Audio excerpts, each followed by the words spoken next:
মধ্যপ্রাচ্যের চলমান সংঘাতের প্রভাবে টালমাটাল বিশ্বের বিভিন্ন দেশ। হরমুজ প্রণালী দিয়ে তেল সরবরাহ বন্ধ থাকায় বিশ্বের অন্যান্য দেশের মতো চাপ পড়ছে বাংলাদেশেও।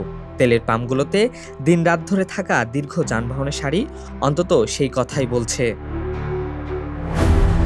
সবচেয়ে বেশি ভোগান্তিতে পড়েছে ব্যক্তিগত গাড়ি ব্যবহারকারীরা, বিশেষ করে মোটরসাইকেল ও প্রাইভেট কার চালকরা পেট্রোল ও অকটেনের সংকটে পড়েছেন।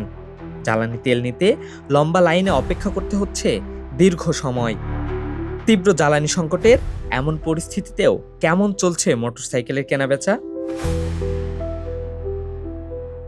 শখের গাড়ি কেনার জন্য যেন কেউই মানতে চায় না কোনো বাধা। তবে রাজধানীর কয়েকটি মোটরসাইকেলের শোরুম ঘুরে দেখা গেছে ভিন্ন চিত্র। প্রায় সব শোরুমগুলোই ক্রেতা শূন্য। তীব্র তেল সংকটে বাইকাররা নতুন গাড়ি কেনার পরিকল্পনা পিছিয়ে নিচ্ছেন বলে মন্তব্য করেন টিভিএস অটো বাংলাদেশের এই বিক্রয় প্রতিনিধি। আসলে অবশ্যই তেলের সংকটটা বর্তমানে বাইকের মার্কেটে কেনাবেচার ক্ষেত্রে খুব ব্যাড একটা ইম্প্যাক্ট ফেলেছে। কথার কথা ঈদের টাইমটাও তো গেল, এটা বড় বলতে গেলে আমাদের একটা পিক সময় ছিল। এমনকি ঈদের টাইমের পরেও এই এপ্রিল মাসের শুরুটা বলেন আর মার্চ মাসের ওই নির্দিষ্ট টাইমটা বলেন, এই টাইমটাতে যারা বাইক কেনার প্ল্যান করতেছিল ওরা এই প্ল্যানটা এখন পিছায় নিচ্ছে।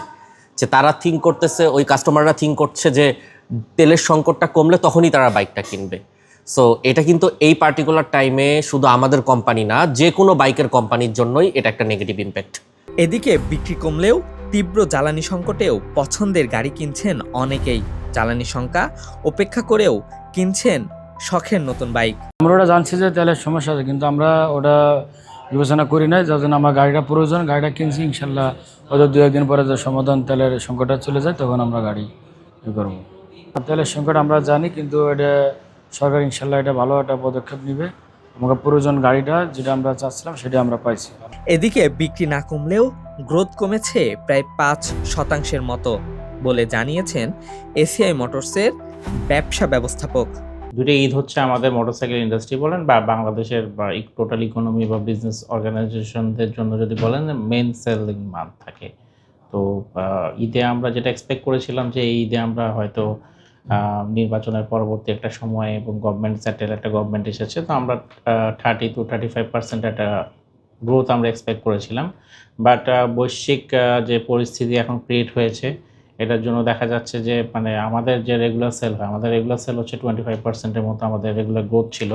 বাট এই বছর আমরা যেটা দেখলাম যে প্রায় 20%-এর মতো একটা গ্রোথ আমরা পেয়েছি।